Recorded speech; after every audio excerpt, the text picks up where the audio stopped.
Assalomu alaykum hammaga. Jahon bozorimizda Instagramdagi, Telegramdagi doimiy kuzatuvchilari hammaga salomatmisiz, charchamasizlarmi? Hozir sizlarga ko'pchilik so'ragan ikkinchi etajga qiziqish bildirishyapti. Ikkinchi etajda ham misol uchun arzonroq joylaringiz bormi, hamyonbop joylaringiz deganlarga ko'rsatmoqchiman.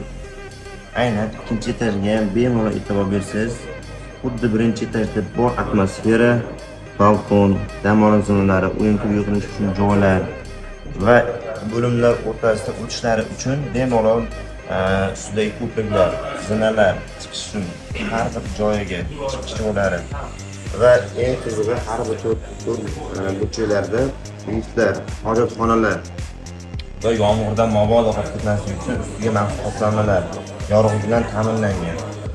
Har tomonlama bemalol foydalanib ishlasa ham bo'laveradi.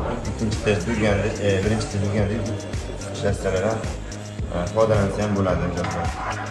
Endi avtoturargohlar ko'pchilik so'rabdi. Men bu katta Farg'ona magistral yo'li bo'ladigan bo'lsa, xo'p, bu yoqdagi avtomashinalar qo'yilgan turargohlar, avtoturargohlar kam-ku deyishyapti. Bular aynan mana shu qismdagi inson mijozlar uchun. Buni orqa tarafida endi daftarcha kelsa katta maketimizdan ko'rsatib o'tamiz. Daftarcha ko'rsatib o'tamiz.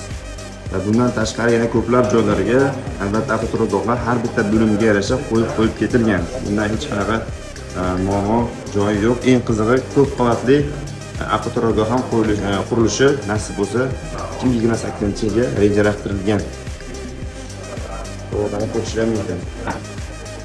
Bu katta jahon bozorimizning kirish darvozasi. Asosiy darvoza shu yer.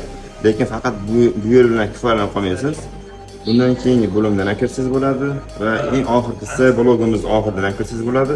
Va mana bu yo'l asosan C blogimiz va D blogimiz bo'ladi. Bu sig'may qolgan. Va mana bu yerda ham katta yo'l o'tadi. Va bu yerda dehqon bozori joylashgan bo'ladi. C bilan D blogimiz bir-biriga juda ham yaqin holatda quriladi.